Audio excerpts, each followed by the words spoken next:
안식일은 평강의 날입니다. 안식일은 기쁨의 날입니다. 안식일은 하나님을 찬양하는 귀한 안식일입니다.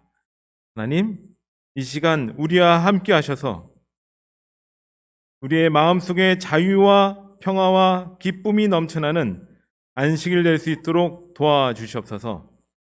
이 시간 각 처소에서 예배드리는 모든 성도님들에게 동일한 하나님의 은총이 임하게 도와주시며 코로나로 인하여 격리하고 힘들어하는 모든 하나님의 자녀들에게 하나님의 도우심이 이 시간 함께하여 주시옵소서. 오늘 안식일 끝날 때까지 함께 하시길 바라며 예수님 이름으로 기도했습니다.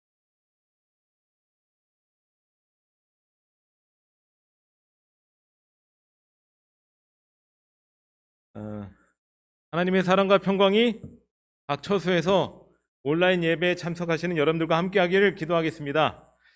참 어색하네요. 빈 예배당에 저 혼자 나와가지고 이렇게 말하는 것 자체가 좀 어색한데, 그럼에도 불구하고 이 시간 기쁜 안식이 되었으면 좋겠습니다. 사실 이제 우리가 코로나가 터지고 나서 좀 마을이 사람 한 명 안 보이지도 않고 굉장히 좀 어두운 모습이었어요. 근데 이 안식일만은 우리가 좀 기쁘게, 힘차게, 환하게 지냈으면 좋겠습니다. 지금 각 처소에서 예배드리고 있는데 양포 장로님 어떻게 잘 계시나요? 손 한번 늘어주세요. 이수원 장로님 이 뒤에 계시는데 어떻게 이쪽인가? 어딘지 모르겠네요. 이쪽이구나. 이수원 장로님 잘 지내고 계시죠? 김복순 지사님 어떻게 산이랑 잘 지내고 계십니까? 이선주 지사님, 대우야 어떻게 이제 좀 열 좀 내렸나? 희빈이 내륙간에서 어떻게 외롭지 않아요? 우리가 떨어져 있지만은요, 안식일은 참 좋은 것 같아요. 왜냐하면요, 안식일이라는 거대한 하나님의 은혜 안에, 은혜라는 방 안에 우리가 들어와 있는 거예요. 몸은 다 떨어져 있지만은 안식일이라는 거대한 은혜의 방 안에 우리가 함께하고 있고 동일한 은혜와 사랑과 평강이 동일한 은혜를 받고 있다라는 거예요. 그래서 이 안식일은 참 좋은 날입니다. 그래서 우리가 이 안식일에 각자 집에 있지만은요, 기쁘고 행복하게 하나된 마음으로 지냈으면 좋겠습니다. 오늘은요, 오늘 안식일 학교는 뭘 준비하면 좋을까 생각을 하다가 슬기로운 격리 생활이라고 해서요, 각 처소에서 각 집에서 보내시는 슬기로운 격리 생활을 이라고 영상을 좀 찍어서 보내달라고 부탁을 했습니다. 그래서 각 집에서 영상을 찍어서 보내줬고요, 그것을 동영상으로 하나의 영상으로 만들어서 보여드리도록 하겠습니다. 함께 영상 시청하도록 하겠습니다.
쓰고 요리하니까 어떠세요?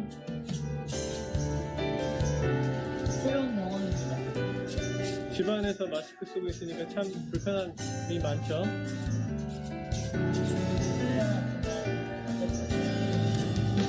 가족들을 위해서 맛있는 음식을 요리하고 있습니다. 마스크를 낀 채로. 잘 부탁드립니다. 네.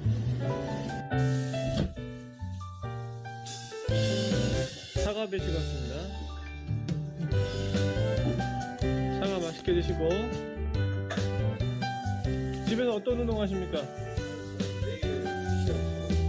네, 푸시업 한번 보여주세요. 네.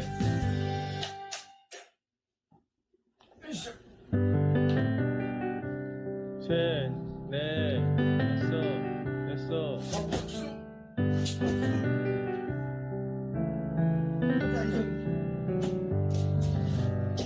경주에서 생활하시고 어떻습니까? 좋네요. 주로 뭐하고 지내십니까? 하루 종일 푸시업만 하는 거 아니잖아. 영어 공부도 하고, 음악도 만들고, 게임도 하고. 게임을 잘하고. 게임을 많이 할 것 같은데. 잘 지냈죠?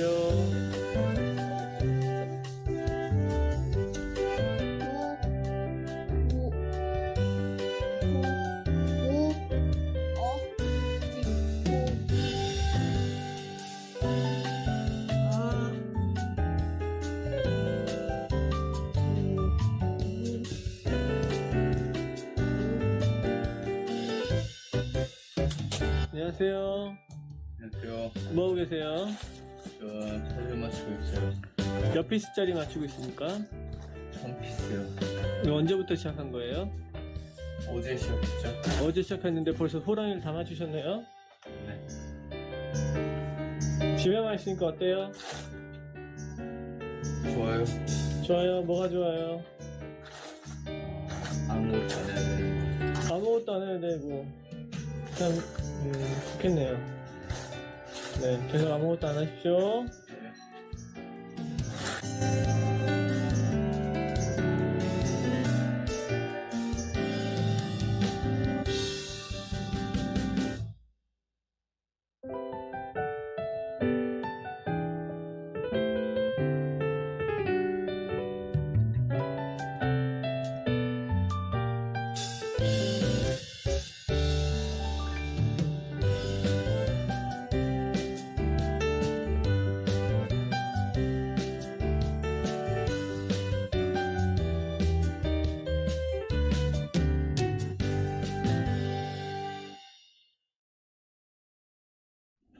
격리할 때는 집에서도 마스크 써야 되는 거죠?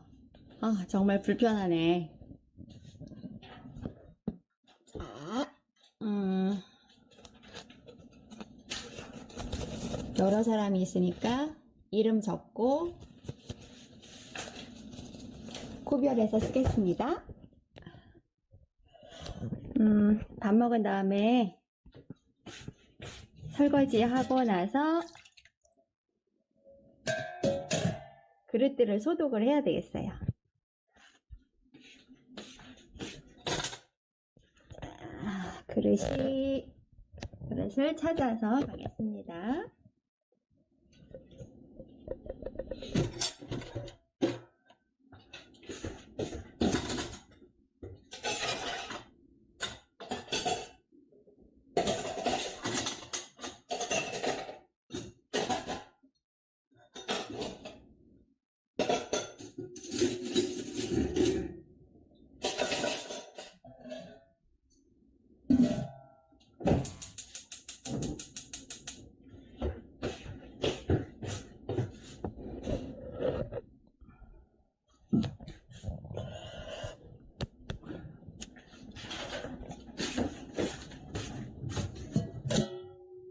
자,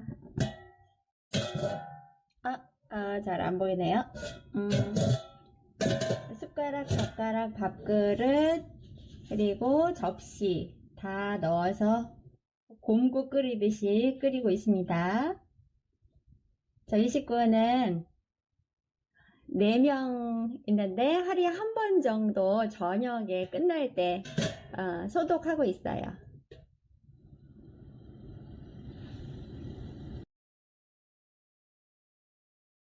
예, 어떻게 잘 보셨나요? 사실 많은 분들에게 그 격리 생활을 어떻게 지내는지, 예배는 어떻게 드리시는지, 가족과의 어떤 대화를 나누시는지, 어떤 놀이 문화를 즐기고 계시는지 이렇게 좀 영상 찍어달라고 했는데 다들 부끄러워하셨는지 안 보내주셨습니다. 다음 기회에 한 번 더 슬기로운 격리 생활 또 한번 영상을 공유해드리도록 하겠습니다.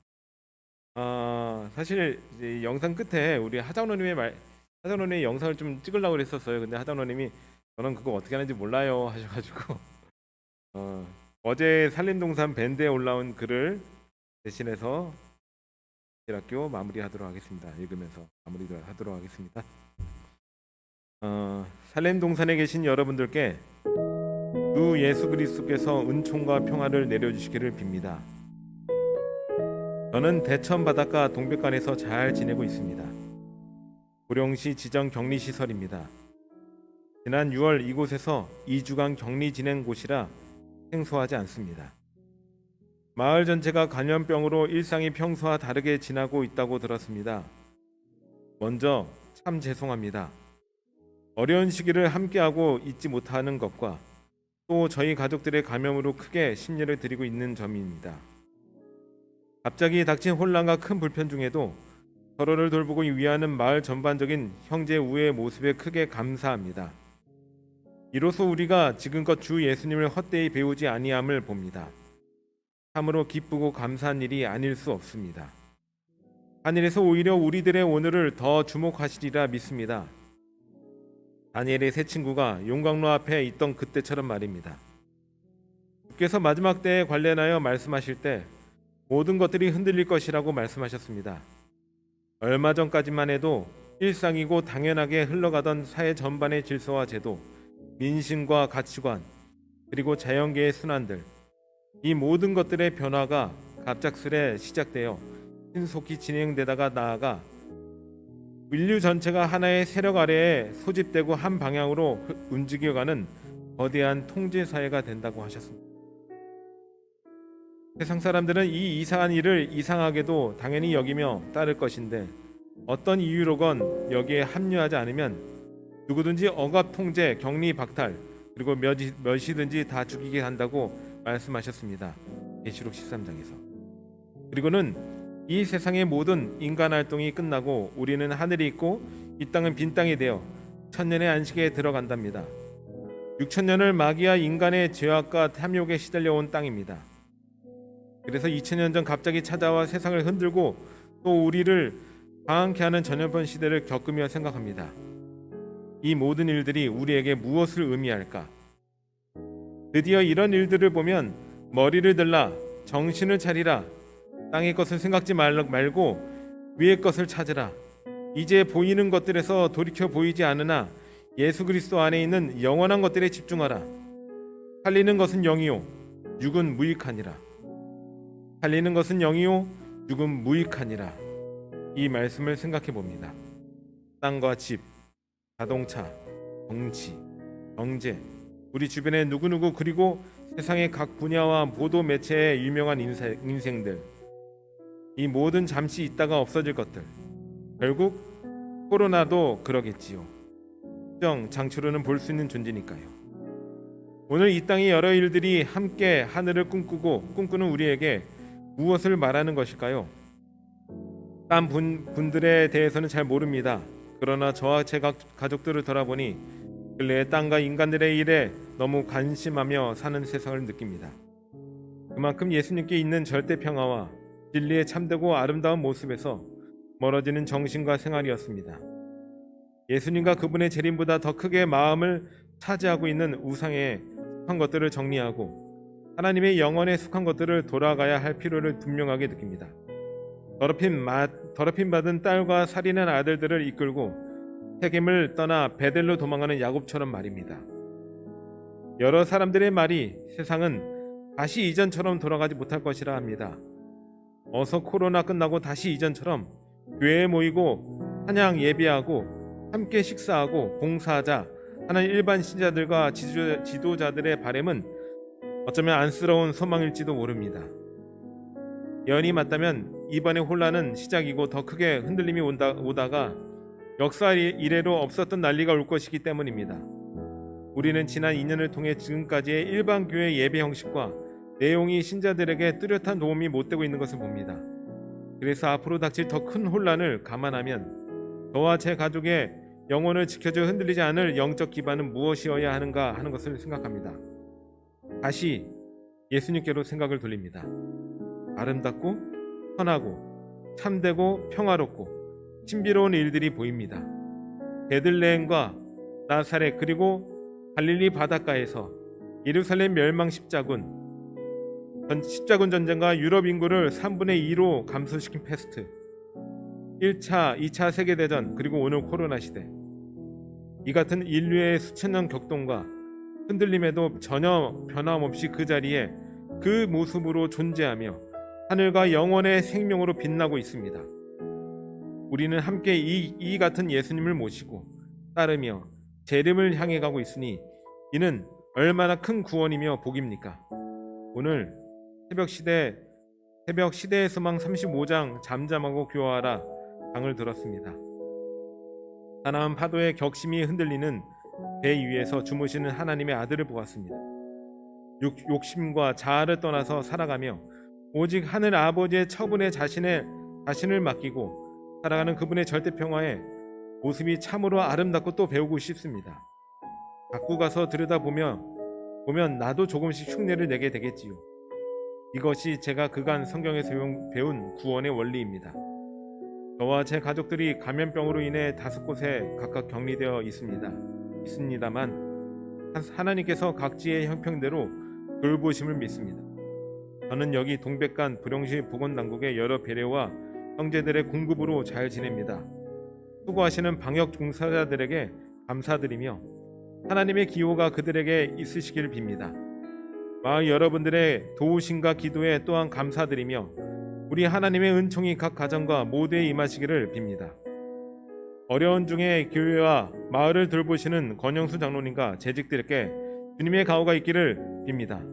또한 지사님 장로님의 여러 수고에 하나님께서 복 주시기를 빕니다. 끝으로 하박국의 노래로 인사를 드릴까 합니다.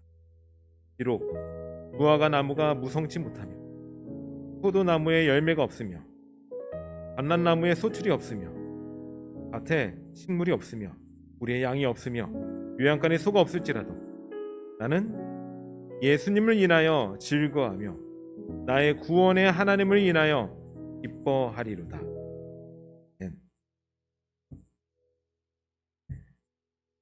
우리에게 이 닥친 이 모든 시간들이 하나님의 은혜가 들어올 수 있는 소중한 틈이 되었으면 좋겠습니다.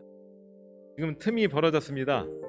코로나 때문에 이 마을에 틈이 벌어졌지만 이 틈을 우리의 노력으로 힘으로 수고로 메꾸려고 하기보다는 이 틈 속에서 함께 하시는 하나님의 사랑을 예수님의 구원을 은혜를 참여하시는 저와 여러분들이 되었으면 좋겠습니다. 이상으로 안실학교를 마치고 교과 공부 바로 들어가도록 하겠습니다. 교과 공부 나와주세요. 예, 접니다. 바로 교과 공부 하겠습니다.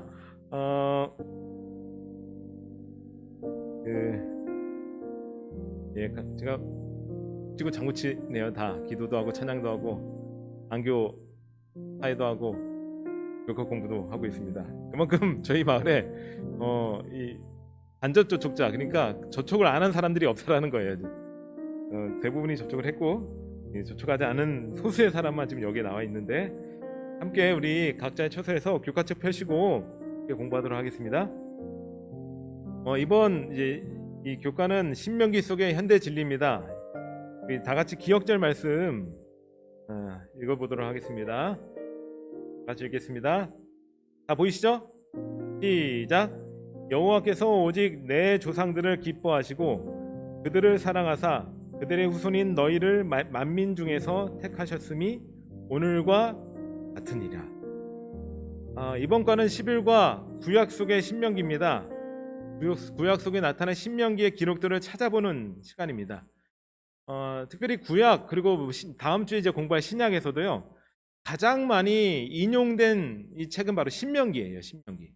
신명기가 성경에서 가장 많이 인용된 우리 성경책입니다. 그래서 특별히 이 공부를 통해서요.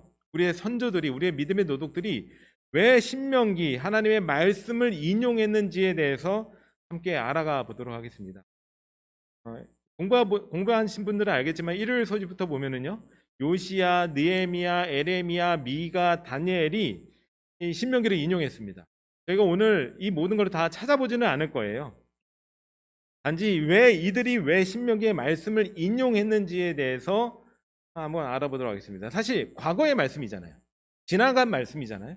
그 지나간 말씀들을 왜 말씀을 인용했는지 먼저 과거에 대해서 먼저 이해를 좀 해보도록 하겠습니다. 사실 우리가 이제 생각할 때 과거는요 없어지는 거라고 생각합니다. 마치 죽은 사람과 같은 거라고 생각해요. 죽은 존재처럼 없어지는 존재, 잊혀지는 존재, 그런 것이 과거라고 생각하는데 사실 과거는 없어지는 게 아니에요. 사실 우리 모두는 과거에 살고 있습니다. 지금 여러분들이 제가 말하는 이 송출되는 이 영상을 아마도 1, 2초 후에 영상을 보게 될 거예요. 그러니까 여러분들은 지금 현재 과거의 저를 보고 있습니다. 그게 아닐지라도 여기 계실지라도 여러분들이 저를 만약에 여기 계셔서 보고 있을지라도 이 순간의 찰나가 너무 짧아서 현재로 느낄 뿐이지 과거의 저를 보고 있는 거예요. 제가 얘기하면서도 이미 과거는 지나가고 있습니다. 현재는 지나가고 있습니다. 이런 것들을 좀 쉽게 좀 이해해 보려면요. 달이 있죠. 달에서 달의 빛이 땅 와가지고 우리 지구에 떨어지는 시간이 1.3초 정도가 걸린대요. 태양도 마찬가지예요. 태양 빛이 지구에 떨어지는 이 시간이 8분이나 걸린답니다. 그러니까 우리는 1.3초 전에 달을 보고 있는 거고요. 8분 전에 있는 태양을 보고 있는 겁니다. 그리고 프록시마 센타우리라는 별이 있어요. 이 지구에서 가장 가까운 별입니다. 이 별은요. 땅 와가지고 땅 해서 이 지구에 그 빛이 떨어지는 이 시간이 4년이나 걸린대요. 그리고 북극성은요. 무려 400년이나 걸린답니다. 그러니까 이미 우리는 과거 속에 살고 있는 거예요. 우리가 보고 있는 모든 것들, 태양, 달, 별, 이 모든 것들은 과거에 있는 것들을 우리 이미 보고 있다는 것입니다. 사실 근데 이러한 물리학적인 사실뿐만 아니라 나란 존재도 사실 과거가 나를 만들고 있습니다. 과거에 내가 경험했던 그런 경험들의 기초를 통해서 지금 내가 만들어진 거예요. 내가 이렇게 통통하고 뚱뚱하면 이게 뭐가 만든 거예요? 과거가 나를 만든 거예요. 그래서 우리는 삶의 기초를 과거의 경험의 기초로 만들고 있습니다. 우리가 코로나가 터졌어요. 우리 마을에서 대처를 잘 했습니다. 이렇게 할 수 있었던 건 뭐냐면은 과거의 수많은 사례들을 봤기 때문에 우리가 이렇게 경험을 통해서 대처할 수 있었던 거예요. 근데 우리의 과거는요, 이런 식으로 우리의 과거를 통해서 지금 현재 내가 삶의 원칙을 잡지만은요, 우리의 과거는 다 불완전합니다. 불완전해요. 완전하지 않아요. 우리는 불변하지 않습니다. 그냥 변해요. 끊임없이 원칙들이. 그리고 보편적이지 않아요. 그리고 상당히 상대적입니다. 그러니까 이러한 모든 것들이 우리의 이 원칙들이 불완전하다는 거예요. 우리의 과거는 불완전할 수밖에 없어요. 근데 완전한 거는 다 하나밖에 없습니다. 하나님의 진리의 말씀입니다. 그래서 우리의 성경 기자들은 자신의 삶의 경험의 기초로 자신의 삶의 원칙을 삼지 않고요. 하나님의 말씀으로 원칙을 삼았다라는 사실입니다. 이런 거를 좀 더 이해하기 위해서 이 뇌 발달에 대해서 좀 더 이야기를 좀 해볼게요. 내가 발달하기 위해서 내 과학자들이 이야기하기로는요. 내가 발달하기 위해서 정말 중요한 것이 하나 있대요. 그리고 특별히 행복한 사람들은 이것을 반드시 갖고 있다라고 합니다. 그것이 바로 스토리입니다. 이야기죠, 이야기. 이야기가 굉장히 우리의 삶 속에 중요하대요. 좋은 스토리, 좋은 이야기를 가지고 있을수록 뇌가 발달할 수도 있고 나쁜 스토리를 갖고 있으면 감수할 수도 있다라는 거예요. 그러니까 우리의 생각, 우리의 스토리, 우리의 이야기를 어떤 것을 가지고 살아가는 것이 굉장히 중요하다라는 것입니다. 여러분들은 어떤 이야기를 가지고 살아가고 계십니까? 이 한 과학자가 실험을 해봤다고 합니다. 네 과학자가 한 선생님이 그 우리에게 뇌파가 있잖아요. 뇌파가 있는데 한 선생님이 학생들에게 어떤 수업을 할 때 그 가르칠 때 그 뇌파 그리고 학생들이 선생님의 말씀을 들을 때 뇌파 그리고 학생들끼리 이제 수업 끝나고 나서 서로 지네들끼리 이야기하고 그 배운 것을 나눌 때의 뇌파가 다를까요? 틀릴까요? 이 뇌과학자는 굉장히 신기한 이 실험을 했는데 이 뇌파가 다 동일했다라는 거예요. 서로가 이 뇌파가 하나가 되었다라는 거예요. 이것을 이제 싱크되었다라고 이제 표현을 하더라고요. 그러니까 뭐 예를 들어서 음악에서는 화음을 이룬 거라는 거죠. 그러니까 선생님의 뇌파, 가르칠 때의 뇌파, 학생들이 들을 때의 뇌파, 그리고 학생들끼리 서로 나눌 때의 뇌파가 서로 같았다라는 거예요. 하나가 이루어졌다라는 것입니다. 화음을 이루었다라는 거예요. 제가 그 영상을 그 뇌과학자가 말하는 그 영상을 이렇게 보면서 한 가지 흥미로운 사실을 깨달은 것은요. 2000년 전 혹은 3500년 전에 우리의 성경의 기자들이 계시를 봤을 거 아니에요? 그 계시를 볼 때의 뇌파 그리고 그 계시를 본 것을 쓸 때의 뇌파 그리고 오늘날 우리가 그 성경 기자들이 썼던 이 성경을 보면서의 뇌파가 동일할 수 있다라는 거예요. 그 전 실험을 가정해 보면 선생님과 학생들이 뇌파가 동일했던 것처럼 우리도 2000년 전 혹은 3500년 전에 신명기 3500년 전에 쓰여졌던 모세가 계시로 봤던 그 계시의 그 뇌파가 그리고 지금 우리가 현대인들이 독자들이 성경을 볼 때의 뇌파가 동일할 수 있다는 사실이에요. 그 놀라운 사실입니다.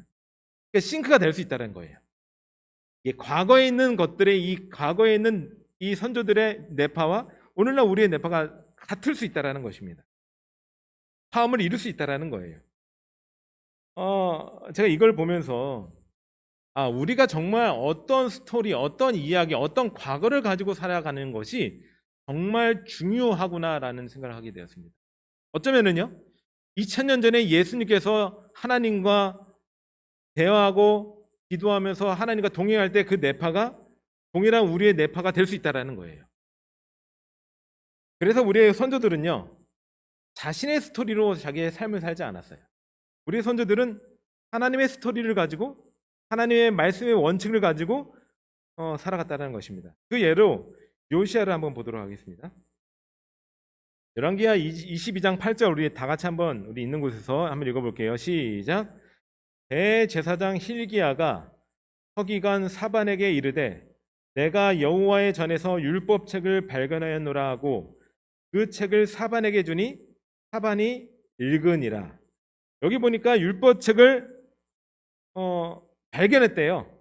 발견했다는 것은 한동안 율법책이 없어졌다는 것이죠.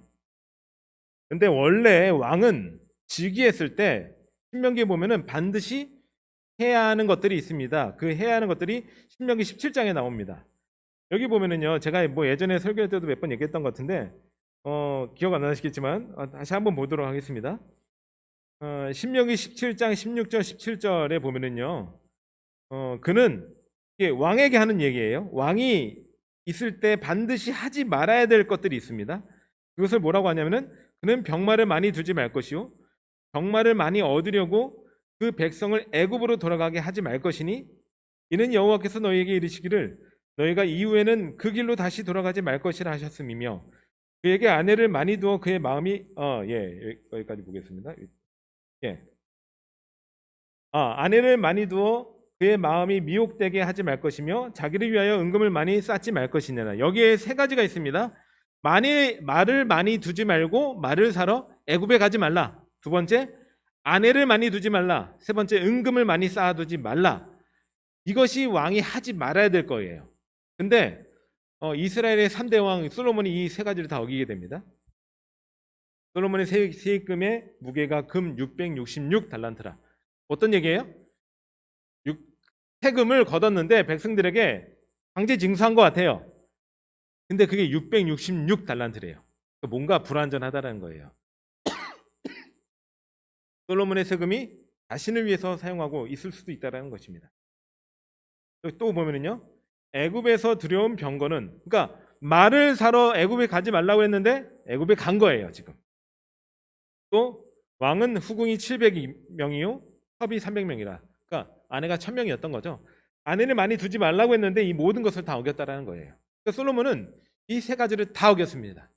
말을 사러 애굽에 갔고, 자기를 위하여 은과 금을 두었고요, 아내를 많이 두었다라는 것입니다. 근데 아까 그 신명기 17장 16절 17절 그 이하에 보면은요, 이 세 가지를 하지 못하게 하기 위해서 반드시 왕이 해야 되는 것이 있습니다. 그것을 이렇게 성경은 이야기합니다. 신명기 17장 8절에서 20절인데요. 그가 왕위에 오르거든 이 율법서의 등사본을 레위 사람 제사장 앞에서 책에 기록하여 평생에 자기 옆에 두고 읽어 그의 하나님 여호와 경외하기를 배우며 이 율법의 모든 말과 이 규례를 지켜 행할 것이라. 그리하면 그의 마음이 그의 형제 위에 교만하지 아니하고 그 이 명령에서 떠나 자로나 우로나 치우치지 아니하리니 이스라엘 중에서 그와 그의 자손이 왕위에 있는 날이 장구하리라 라고 말하고, 왕위에 오르면 반드시 해야 되는 것이 있습니다. 그것이 율법을 등사하는 거예요. 율법을 쓰는 거예요. 그것을 그리고 평생에 자기 옆에 두어야 합니다. 그러면은 이렇게 지켜 행하면은, 이 율법에 있는 말씀을 지켜 행하면은, 명령에서 떠나 자로나 우로 치우치지 아니하면은 왕위에 있는 날이 장구하다라는 거예요. 장구하다라는. 곧 나의 이야기를 가지고, 나의 스토리를 가지고 통치하는 게 아니에요. 나의 통치 이념이 아니에요. 하나님의 통치 이념을 가지고 나라를 통치하는 거예요. 그렇게 될 때 이 나라가 장구할 수도 있고 왕도 장구하다라는 것입니다. 아까 이야기했던 세 가지, 말을 많이 두지 말고 은금을 쌓아두지 말고 아내를 많이 두지 않는 것, 자연스럽게 되는 거예요. 그거는 율법을 자기의 옆에 평생을 두고 그것을 따른다면요, 하나님의 말씀에 자신의 삶을 기초한다면은 그렇게 된다라는 것입니다. 그런데 이스라엘 백성들은 왕들은 그렇게 하지 않았습니다. 특별히 아까 이 요시야 때 이 율법서를 발견했다라는 말은 없어졌다라는 거예요. 저는 이걸 상상해 봤습니다. 왜 없어졌지? 그냥 잊혀진 건가? 라고 생각했는데 발견한 거잖아요. 그러니까 누군가가 숨겨놨던 것 같아요. 그러니까 그 요시야의 아버지 아몬, 그리고 요시야의 할아버지가 이 므낫세예요. 므낫세. 이 므낫세의 아몬 때에는 이스라엘, 이 남방 유다가 굉장히 타락했던 시절입니다. 특별히 므낫세는요, 우상 숭배를 굉장히 막연하게 했던, 그래서 사람들이, 백성들마저도 하나님의 뜻을 따르는 것이 아니라 므낫세의 뜻을 따라 살았던 시대가 바로 므낫세 시대예요. 근데 므낫세는요, 누구의 아들이냐면은 히스기야의 아들입니다. 히스기야는 근데 이 히스기야가 므낫세를 언제 가졌냐면은요, 히스기야가 죽을 병에 걸리고 하나님의 은혜로 15년을 더 삶을 연장하게 됩니다. 그때 가졌던 아들이 므낫세입니다. 그러니까 은혜의 아들이에요. 하나님께서 은혜를 주심으로 말미암아 거둔 아들이 바로 이 므낫세예요. 만약에 15년을 연장하지 않았다면은 므낫세는 없는 거예요. 그러니까 은혜로 낳았던 아들이고, 자기가 하나님의 은혜 아니었으면은 자신이 나타나지도 않았다는 것을 알았다면 므낫세는 이렇게 살지 말았어야 됩니다. 율법서를 등사하고 자신의 삶의 옆에 두고 그것을 따랐어야 돼요. 근데 므낫세는 그렇게 하지 않았다는 것입니다. 그렇기 때문에 어떤 누군가가 이렇게 두다간 율법서가 없어지지 않을까라는 생각을 했고, 결국 율법서를 숨겨놨던 것 같다는 저의 지극히 개인적인 생각입니다. 아무튼 그렇습니다. 그래서 결국 발견하게 되었고요. 요시야는 종교 개혁을 일으킵니다. 하나님의 율법의 원칙을 높이 들게 됩니다. 자신의 뜻이 아니에요. 자신의 이념이 아니에요. 자신의 생각이 아니고, 이 요시야가 8살 때 왕이 되었기 때문에 이 나이 많은 신하들이 이 요시야를 조종할 수도 있었어요. 요시야는 따르지 않아요. 오직 하나님의 말씀의 기초에 모든 것을 통치하게 됩니다. 선지자 왕은 이렇게 이야기합니다. 요시야는 청년이 되면서부터 왕으로서의 그의 지위를 하나님의 거룩한 율법의 원칙을 높이는데 이용하고자 노력하였다.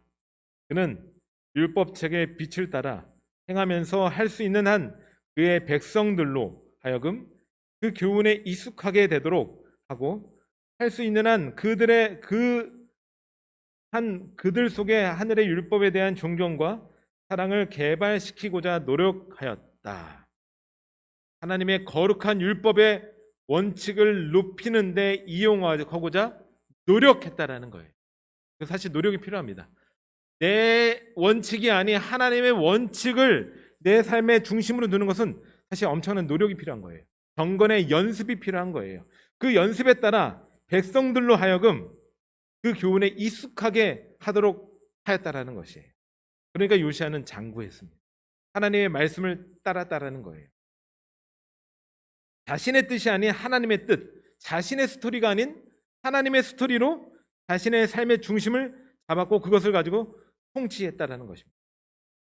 우리의 믿음은 어디에 기초해야 될까요? 우리의 믿음은 어디서 올까요? 혹여나 우리가 믿음은 경험에서 온다라고 말할 수도 있습니다. 수많은 경험을 통해서 우리가 믿음이 생겨났다라고 많이들 이야기를 합니다. 그러나 믿음은 경험에서 나타나지 않습니다.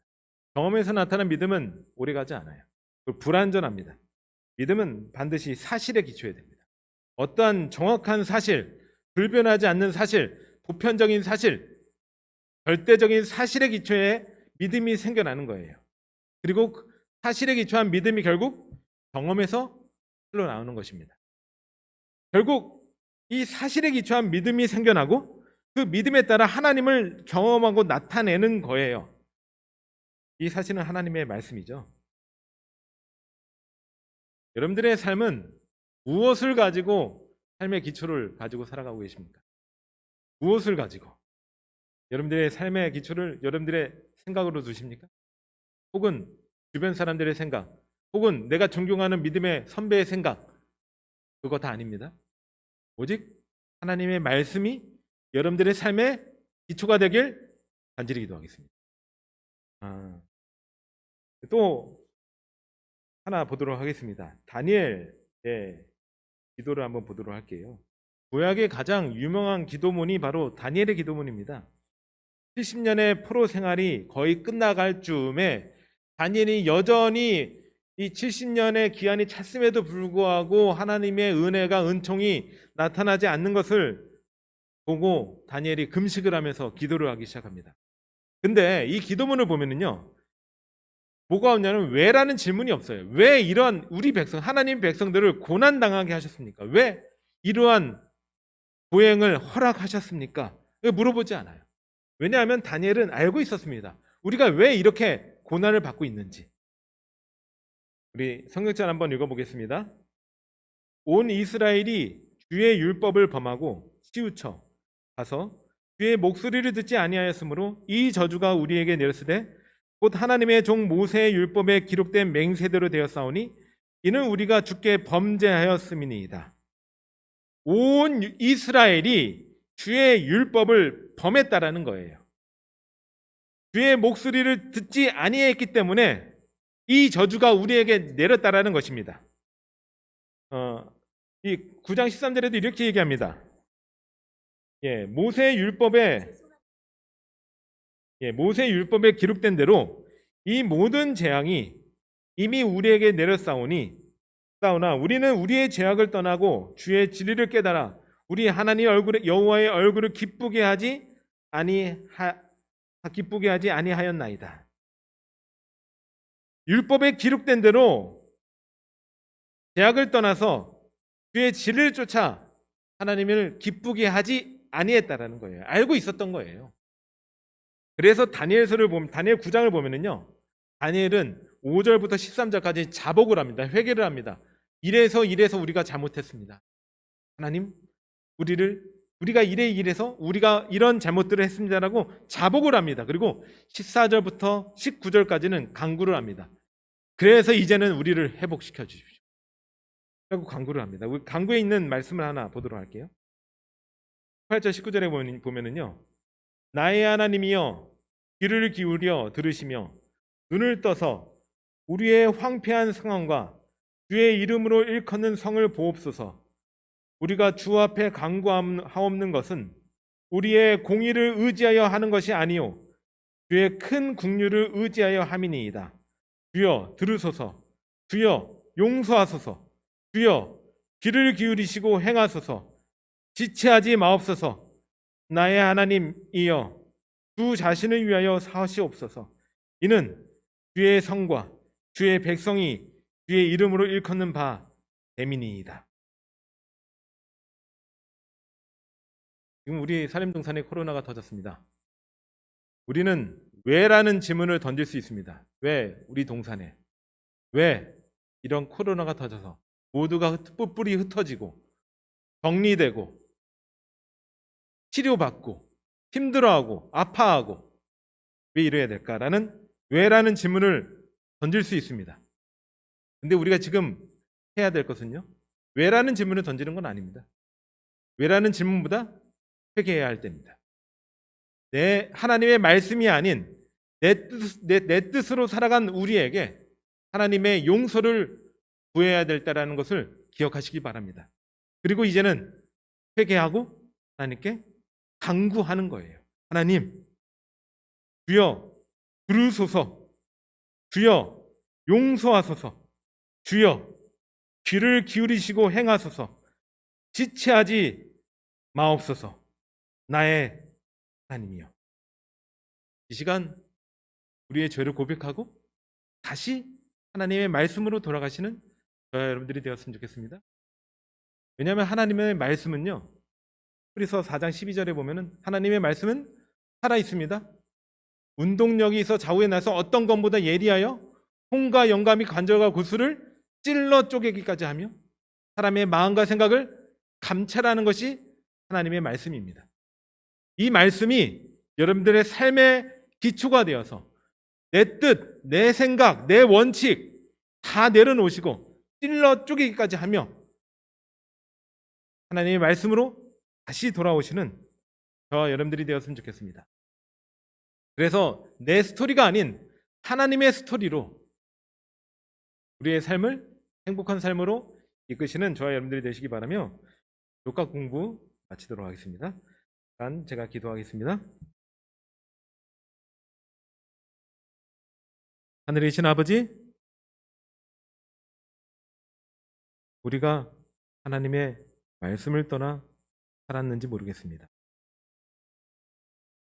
하나님의 말씀의 원칙보다 내 뜻, 내 생각, 내 원칙, 내 경험, 이 모든 것들이 를 쫓다 보니 하나님의 말씀을 오히려 놓쳤는지 모르겠습니다. 이 시간 요시아가 율법서를 발견하여 그 율법서를 삶의 원칙으로 삼았던 것처럼 우리도 저기 숨겨져 있는 그 하나님의 말씀을 다시 찾아 하나님의 말씀의 원칙으로 살아갈 수 있는 우리 모두가 되게 도와주시옵소서.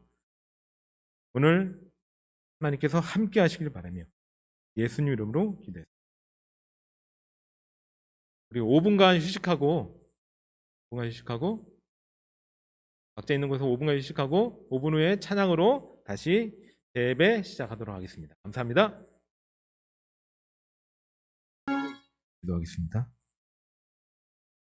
불쌍한 탕자에게 들려온 사랑의 음성, 현재인 사랑하며 받아주시는 주님의 가슴일세. 주님, 당신의 큰 사랑 안에서 이 고난 우리들의 영혼을 주의 크신 구원으로 구원하여 주시옵소서. 하나님, 이 시간 우리의 마음을 들여 하나님께 예배드리기 원하오니 우리의 마음을 받아주시고 하늘의 영이 각자의 처소에 있는 모든 성도님들에게 함께 해주시길 바라며 예수님 이름으로 기도합니다. 시간을 위해서 우리 권영수 장로님 나와서 기도해 주시겠습니다.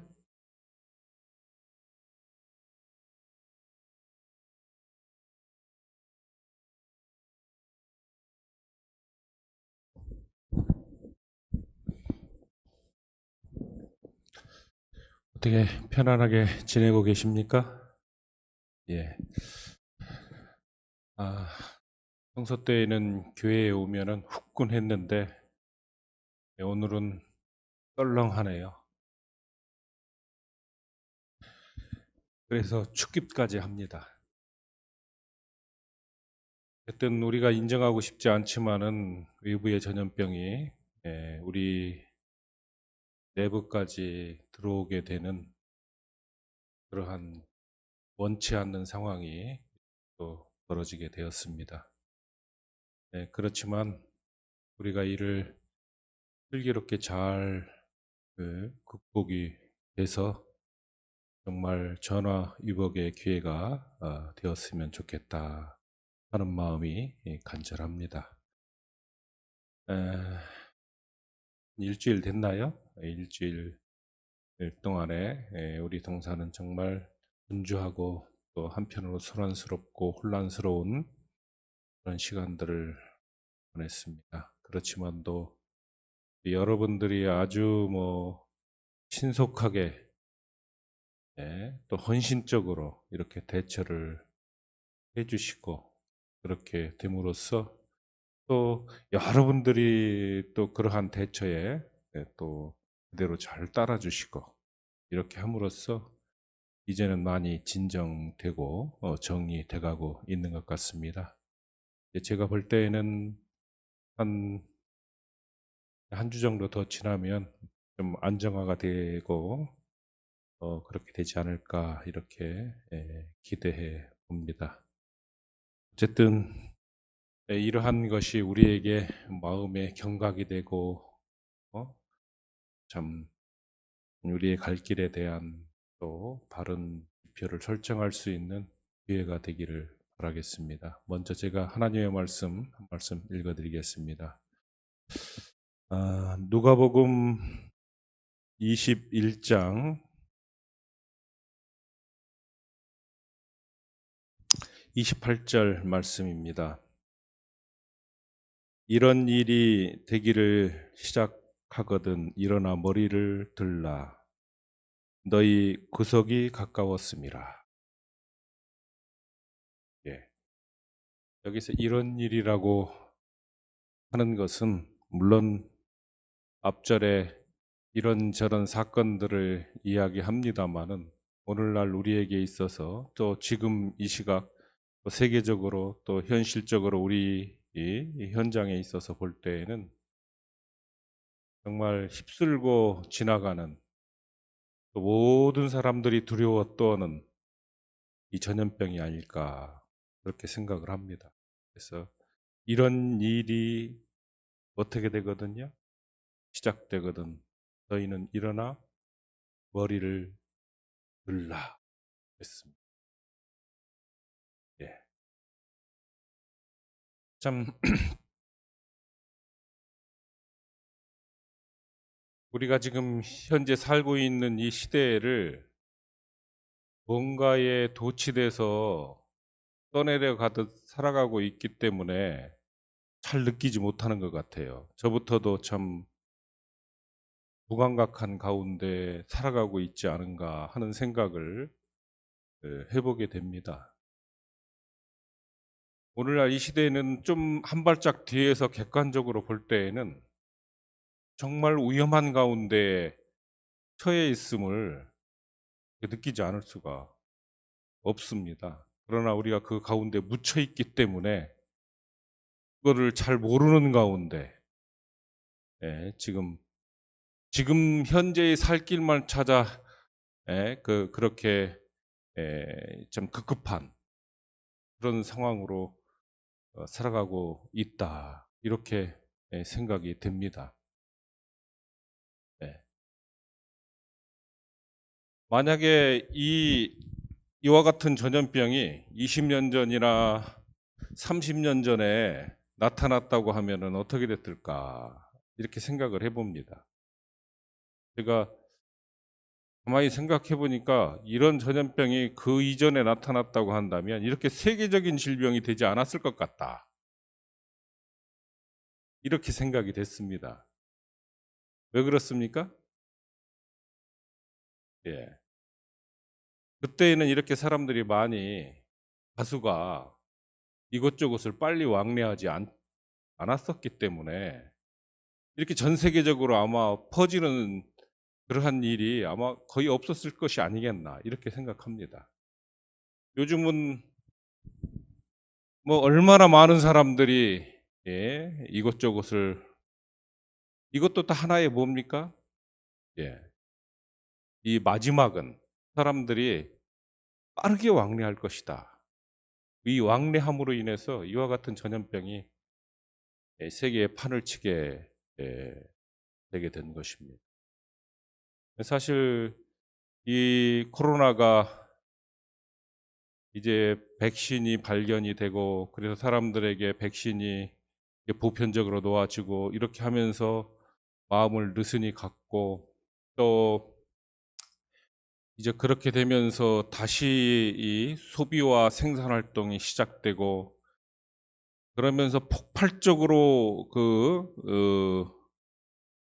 또 이제 생산을 하고 우리나라도 사상 최대의 수출을 했다고 합니다. 그리고 중국이 전력 수요가 뭐 엄청 딸린다고 하는데 물론 여러 외교적인 문제도 있고 석탄의 공급의 문제도 있고 하지만은 전력 수요가 엄청나게 늘어났다고 합니다. 그렇게 됨으로써 그로 인해서 발생되는 이 뭐라 할까요? 이 공해. 그로 인해서 뭐 엄청난 우리가 지금 늘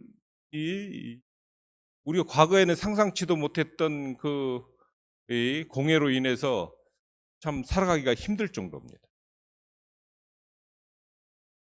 요즘은 소비를 아주 소비에 대해서 정말 미덕으로 생각을 합니다. 그 사람들이 엄청난 소비를 하고 있습니다.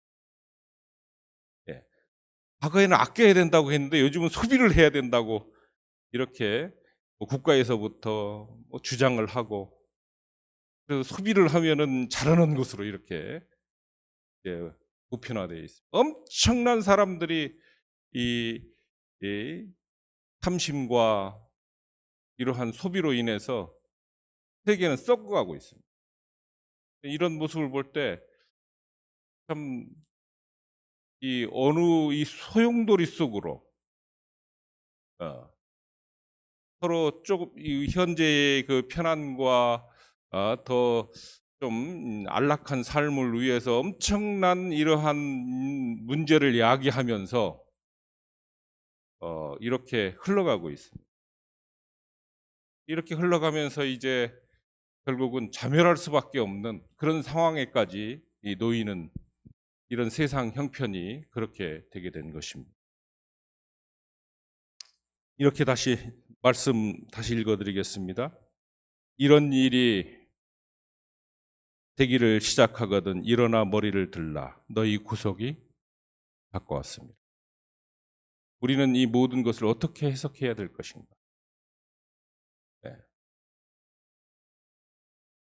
어떻게 우리는 받아들여야 될 것인가?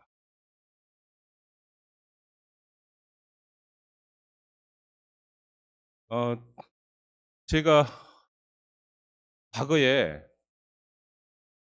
뭐 좀 어린 사람들은 뭐 잘 모르겠지만 이 삼풍백화점이라고 하는 백화점이 있었는데 강남 한복판에 있었습니다.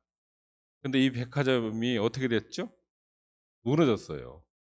무너져 가지고 1000여 명의 사람이 다치고 500여 명의 사람이 죽었습니다. 요즘 세월호 하는데 세월호보다 훨씬 더 큰 사건이에요. 예. 한순간에 그 건물이 무너졌습니다. 그런데 이 건물이 뭐 한순간 20초, 30초에 무너졌다고 했는데 20초, 30초에 무너졌어도 사실은 이 건물이 무너질 징조는 그 전부터 있었다고 합니다.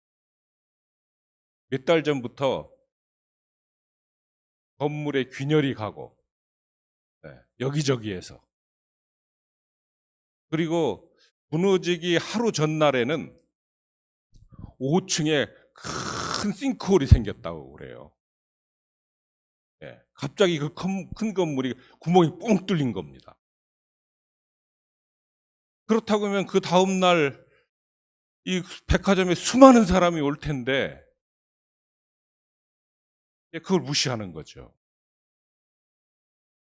하루 전날 그런 징조만 이렇게 정말 이 경각심 있게 받아들였다면은 아마 그렇게 인명 피해는 나지 않았을 것이다. 그렇게 생각을 합니다. 경고를 계속. 사실 어떤 큰 사건이 있을 때에는 항상 경고가 있습니다. 지진이 있든 천재지변이 있든. 하나님께서는 이 세상의 끝을 보면 우리에게 경고를 보내주십니다. 사실은 이러한 일이 우리에게 경고가 되어야 될 것입니다. 우리가 사실 이 동산 안에 이렇게 전염병이 들어온 것이 어떻게 보면은 참 큰 이제 문제인 것 같고 또 사람들에게 비난받을 일 같고 그렇긴 하지만은 우리의 마음에 정말 이 주변에서 뭐 이렇다 저렇다 하는 소리만 듣다가 실제적으로 이 안으로 들어왔지 않습니까? 이것은 우리에게 더 강한 메시지를 전달하기 위한 그러한 하나님의 호소라고 생각하셔야 되겠습니다. 그래서 이제 너희는 뭐 할 때가 되었다? 정신 차려야 할 때가 되었다. 이제 너희는 어떨 때가 되었다?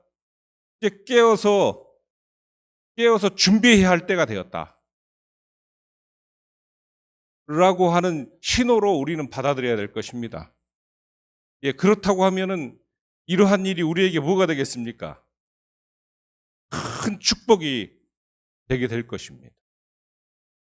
우리에게 이와 같은 신호로 간절히 호소하고 계시는 하나님의 음성으로 우리가 받아들이시고 이런 저런 이 세상에 이 균열이 가는 이런 소리를 듣고 우리는 일어나 머리를 들어야 되겠습니다. 그래서 우리는 참 이 일상생활에 준비가 필요한데요. 참 준비의 과정으로서 저는 그런 생각을 해봤습니다. 멈춘다고 하는 거. 사실 지금 여러분들이 코로나로 인해서 집안에 갇혀서 한 발자국도 나오지 못하는 아마 그런 사람들이 우리 동산 안에도 수십 명 되는 걸로 알고 있습니다. 우리 안 사람도 방 안에서 꼼짝 않고 나오지 않고 가만히 있습니다. 참 이게 일상에서의 멈춤이죠. 일상에서 이렇게 다 이것이 우리에게 어떤 메시지를 주는 것인가?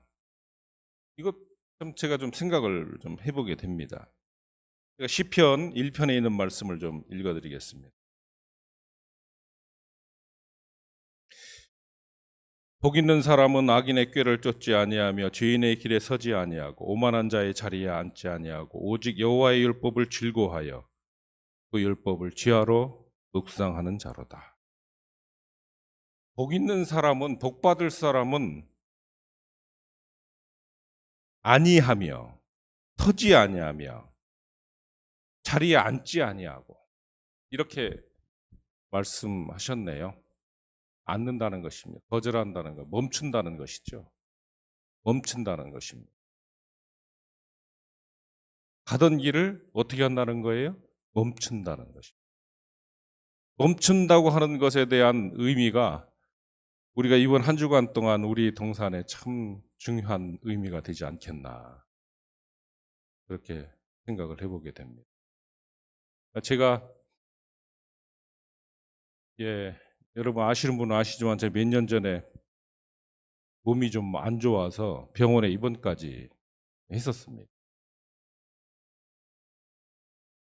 그러면서 제가 많은 생각들을 하게 됐어요. 만약에 제가 늘 건강했다고 한다면은 아마도 생각하지 않을 그런 생각을 많이 하게 되었습니다. 이제 제가 하루 이틀 아팠다가 말았던 것이 아니라 계속 여러 날 굉장히 오랜 기간 동안 이게 좀 이렇게 뭐 무슨 확 아프지는 않지만은 뭔가 그전 같지 않은, 예, 그전 건강할 때 같지 않은 그런 상황이 참 오랜 기간 동안 지속이 됐었어요.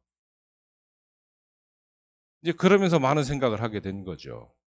그러면서 어떤 생각을 하게 됐냐면은 내가 가던 길을 어느 정도는 멈춰야 되겠다. 그런 생각이 쭉 들더라고요. 예. 지금까지 왔던 대로 앞으로도 계속 가면 안 되겠다. 제가 아시다시피 이제 외부에서는 이런저런 사업을 하고 있습니다. 사업을 지난 20여 년 이상 이렇게 사업을 해오게 되었었습니다. 그러면서 사실 중간에 여러 역경도 있었고 그랬지만은 그러나 계속해서 이렇게 또 확장하고 투자하고 그러면서 시간들을 많이 보내왔습니다. 대체적으로 그렇게 한 일들이 실패한 부분도 있지만은 성공적으로 해요. 그러다 보니까 이렇게 어떻게 하면 돈을 버는구나 하는 것을 자연히 익히게 되겠더라고요. 이거는 이렇게 하면은 돈을 못 벌고 이렇게 하면은 돈을 벌고 하는 것이 터득이 되더라고요. 그래서 이제 이렇게 하면 된다라고 하는 그런 생각을 많이 하면서 근데 이제 그런 생각을 계속해서 하고 그것을 따라가다가 보면은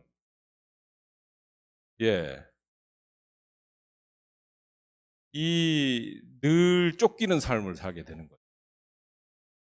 그것에 대처하고 그것에 끌어잡고 다니고 저쪽은 쳐야 되고 뭐 하는 늘 쫓기는 삶을 살게 되는 것입니다. 이제 그러다가 제가 이제 말씀드렸던 것처럼 이제 몸이 조금 안 좋으면서 생각을 많이 하게 되면서 내가 이런 생각을 멈춰야 되겠다.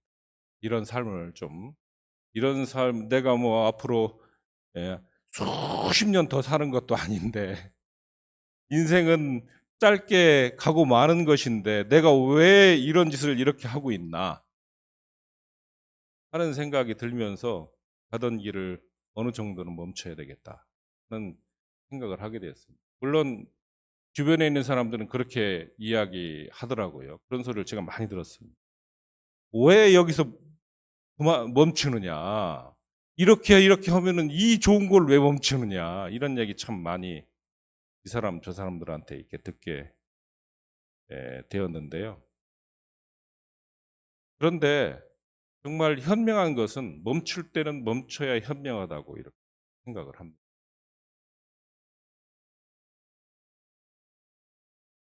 물론 이 멈춘다고 하는 것이 이제 간단한 일은 아닙니다. 그렇기 때문에 이제 시간도 걸리는 일이고 여러 가지 그런 것은 있습니다만은 어쨌든 간에 우리의 삶이 무언가에 홀려서 무언가에 이 잡어 끄는 힘에 뭐 이 좌석이 끌려가듯 뭐 이렇게 막 이 끌려가는 어떻게 보면은 이 보편적으로 사회 보편적으로 뭔가 중독이 된 것 같은 그런 느낌으로 사람들이 쫙 이렇게 한 방향으로 이게 끌려가는 상황이 지금 현대의 또 현실의 우리 상황이 아닌가 이렇게 생각을 해보게 됩니다. 그래서 우리에게는 과감한 멈춤이 필요하다 이렇게 생각이 됩니다. 우리 그 손자들이 가끔 이렇게 재미있는 영상을 보면 거기에 도취돼 있어요. 막 낄낄대면서 뭐 때로는 눈물을 흘리면서 뭐 그걸 막 이렇게 이 집중해서 이렇게 봅니다. 그러면 제가 이름을 부르죠. 도민아, 한이야 이렇게 이름을 부르면 못 들어요. 네. 이게 못 듣는 건지 안 듣는 건지는 모르겠는데 큰 소리로 소리 질러도 꼼짝도 하지 않습니다. 네. 사실은 어떤 면에서 하나님께서는 부르고 계십니다. 우리의 이름을. 영수야, 민수야 이렇게 부르고 계셔요. 그런데 어떻습니까? 우리의 실상은? 이 현실에 현실이라고 하는 것은 우리를 잡아끄는 것은 제가 일일이 다 이야기하지 않겠습니다. 이거는 아주 이 과거 그 어느 때보다도 과거에 이렇게 강하게 끌었던 적은 없었다고 봅니다. 예. 지금은 뭐 시골 도시 가릴 것도 없고 이 나라 저 나라 가릴 것이 없습니다. 세계가 다 하나로 간다고 봐도 과언이 아닙니다. 이렇게 잡아 끌었던 때는 없었어요. 잡아 끌려서 이렇게 이 지금 어디로 가는지 망하는지 흥하는지 어떻게 가는지 모르게 그냥 쫙 이렇게 가는 그런 상황 가운데 이 살렘은 안전하다고 이 살렘 안전한 지대 아닙니다. 끌려가고 있습니다. 그 가운데서에 뭐가 필요합니까? 멈춤이 필요합니다. 어떤 면에서 볼 때에는 지난 한 주의 멈춤 또 다가올 한 주의 또 멈춤 이런 멈춤들이 우리의 삶의 방향이 전환되는 그런 멈춤이 되도록 되었으면 참 좋겠다. 이렇게 생각을 합니다. 정말 그래서 이제 예민해졌으면 좋겠어요. 뭐예요? 예, 하나님의 음성에 예민해졌으면 좋겠어요. 예, 하나님의 세미한 음성에 성령의 이끄심에 우리가 너무 둔해져 있습니다. 반면에 세상의 이 소리에 너무 민감해 있어요. 예. 어떻게 보면 핸드폰이 문제입니다. 민감해 있습니다. 눈 뜨고 일어나면 저도 모르게 그렇게 되더라고요. 저 같은 사람도 그렇게 되는데 뭐 다른 사람은 어떻겠나 싶어요. 네. 저는 원래 기계에 아주 이 기계적인 그런 부분에 이 둔할 뿐만 아니라 관심이 전혀 없는 사람이거든요. 네. 그런데도 불구하고 저 같은 사람도 이렇게 어떻게 하다 보면 자주 보게 되더라고요. 근데 참 그쪽 소리에 그 세상 소리 요즘 뭐 들으면 뉴스 그쪽에 누가 뭐 하나하나 터지면 그거에 민감하게 돼서 뭐 속으로 뭐 이러면 안 되는데라든지 이런 게 또 일어나고 내가 이거 그러는 거야. 도대체 저 사람들이 이렇든 저렇든 지들 저렇게 하려고 그렇게 하는 건데 내가 뭐 여기에서 마음이 이러쿵저러쿵 할 필요가 뭐 있나 이렇게 생각하면서도 또 지나면 그게 궁금해. 네. 하여튼 우리는 세상의 소리에 굉장히 민감해 있습니다. 네. 세상을 너무 우리의 참 뗄래야 뗄 수 없는 뭐 젊은 사람들은 젊은 사람대로 연세 드신 분들은 드신 분대로 이 거대한 세상의 흐름에 이끌려서 거기에서 헤어나오지 못하는 삶을 살아가고 있습니다. 이러한 가운데서 우리에게 오늘날 하나님께서 경고의 메시지를 보내고 있는 것입니다. 이제 멈춰라. 멈추고 누구의 음성을 들어라? 내 음성을 부르고 계십니다. 그래서 이 음성에 예민하고 이 음성에 바로 반응할 수 있는 그런 훈련이 정말 우리에게 필요하지 않겠는가, 그런 생각이 들어요. 훈련.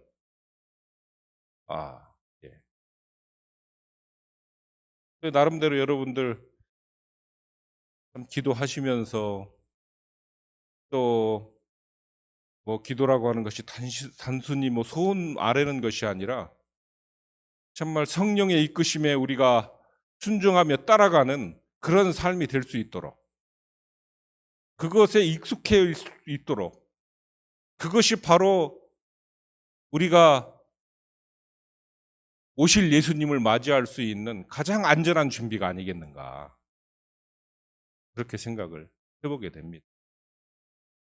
그래서 이번 기회들이 여러분들에게 세상을 향해서 달려갔다면 그것을 향한 멈춤이 되시고, 다시 한번 하나님의 예민한 음성에 우리가 예민하게 반응할 수 있도록 나아갈 수 있는 그러한 전환점이 되시게 되기를 간절히 바라겠습니다. 우리 성경절 한 절 더 보겠습니다. 로마서 12장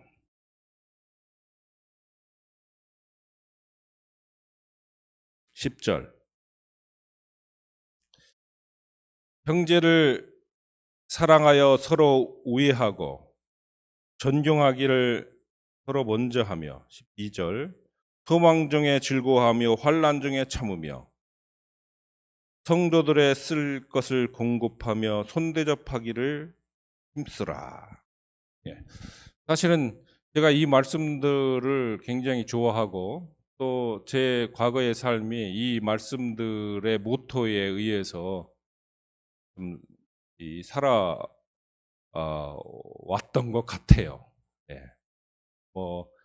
참 제가 철이 나서부터 계속 참 저의 마음 가운데에 이것을 중심으로 해서 어떻게 형제를 도울까, 어떻게 형제들과 함께 할까, 또 어떻게 형제들과 연합할까, 이런 생각들을 참 많이 했었던 것 같습니다.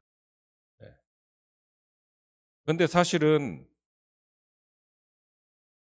이 위기가 닥치면 이 둘로 나눠지는 것 같아요.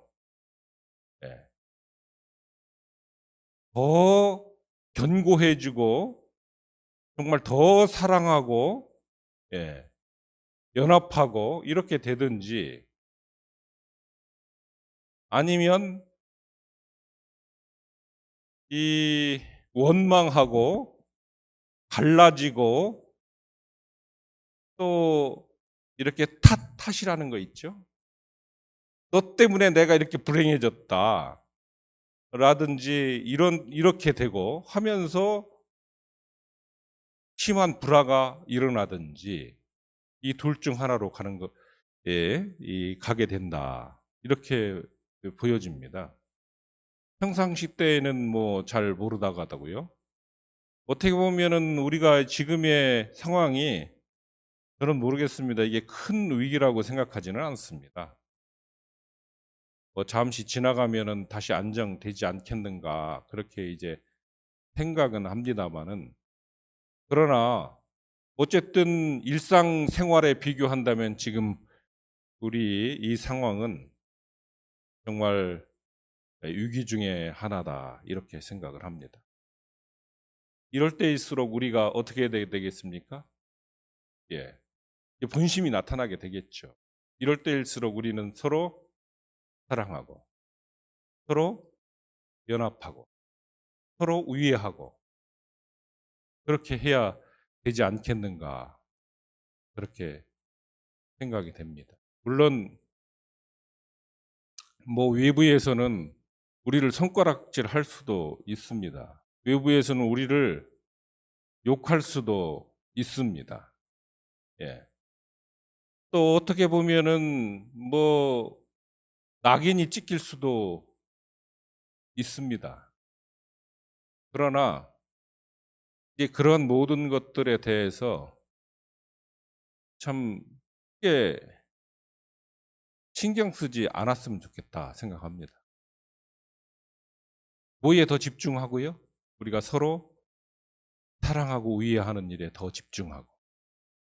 사실 뭐 이렇게 이것이 여기서 멈춰질지 아니면 더 어떤 안 좋은 상황으로 갈지 우리는 앞으로 이 일을 예측할 수가 없습니다. 예. 이것이 지나면 또 다른 어떠한 사건이 일어날지, 예. 뭐 이런저런 것들이 끊임없이 일어날 수밖에 없는 이 세상의 지금 앞으로의 전망이라고 볼 수 있습니다. 이러한 가운데 있을 때에 우리는 자칫 어떻게 생각할 수 있냐면은 내가 평안할 수 있었는데, 내가 괜찮을 수 있었는데, 예. 내가 이렇게 불행한 것은, 내가 이렇게 불편한 것은, 이 고생하는 것은 왜 그렇다? 왜 그렇다? 너 때문에 그렇다. 이렇게 생각할 수도 있는 것입니다. 그렇습니까? 그럴 수도 있죠. 네가 아니었다면은 내가 이렇게 되지 않았는 건데, 우리가 이렇게 되지 않았는 건데, 이렇게 생각할 수도 있는 것입니다. 그것은 누구의 생각일 것 같습니까? 예, 그것은 하나님께서 우리에게 주시는 생각은 아니라고 생각합니다. 분열되고 서로 참 이렇게 다투고 이간이 되는 것은 근본적으로 하나님의 정신과는 반대되는 것입니다. 그러므로 주변이 어떻게 돌아간다 할지라도 우리는 서로 사랑으로 하나가 되어야 된다. 이렇게 생각합니다. 사실은 이 예수님께서 오시면 개인적으로 혼자서 잘 준비된 사람을 쏙 이렇게 빼서 가신다 이렇게 생각할 수도 있는데 저는 그렇게 생각하지 않습니다. 왜냐하면 하나님의 속성을 제가 그동안 이렇게 참 신앙생활을 하고 이렇게 실천을 하면서 깊이 느낀 것이 그겁니다. 말씀 잘 외우고 그 막 이렇게 했던 그 어느 한 사람만 쏙 빼서 이렇게 이제 데리고 가는 것이 아니라 서로 어떻게 하는 사람이요? 서로 사랑하고 연합하고 함께하며 이렇게 하는 중에 이 하나님의 예수님의 그 희생적인 사랑의 성품을 이루어서 그것에 의한 열매가 주변에 있고 그래서 함께 가는 것이죠. 함께 가는 것입니다. 그래서 우리가 이렇게 특별히 함께 살아가는 거 아니겠습니까? 우리가 이 동산을 중심으로 해서 이렇게 여러분들이 또 오셔서 함께 살아가고 있습니다. 그런데 이 중에 가장 중요한 건 여러분 개인만 잘 살아가면 불편하지 않으면 그것이 다가 아닙니다. 우리가 함께 연합하고 사랑할 때 하나님의 뜻을 이룰 수가 있는 것이죠.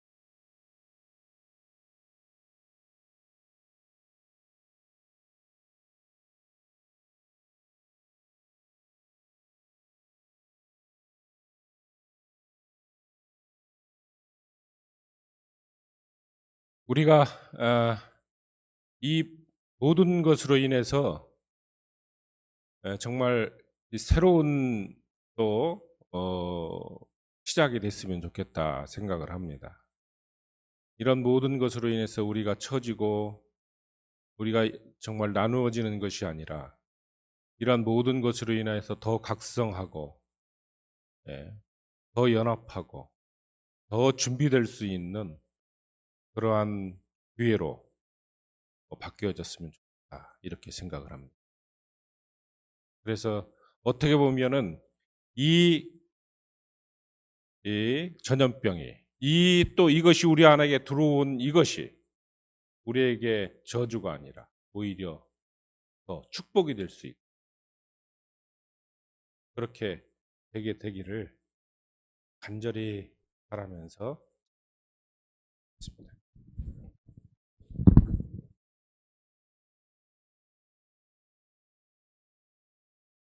너희는 이런 일이 시작되거든 머리를 들고 깨으라고 말씀하셨습니다. 세상의 바야흐로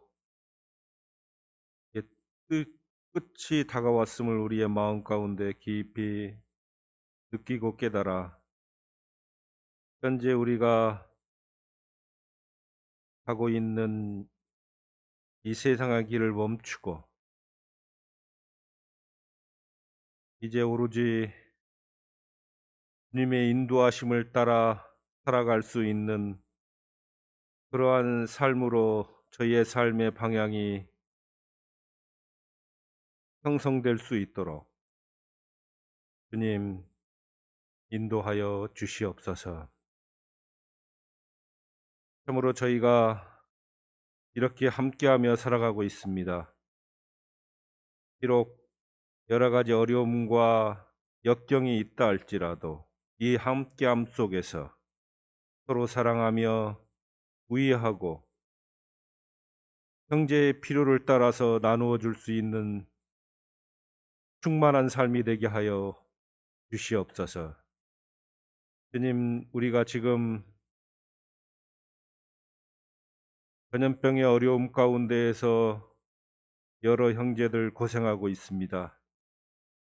주님, 속히 치유될 수 있도록 역사하여 주시옵고 이러한 일을 통해서 우리가 더 각성하고 더 우애하고 정말 주님의 오심을 위해서 준비되는 그러한 삶으로서 우리 동산이 꿀주어질 수 있도록 주님 축복하여 주시옵소서. 우리의 심령 속에 주님의 충만하신 역사가 지금으로부터 주님 오시는 그날까지 함께해 주시옵기를 예수님 이름으로 기도드립니다.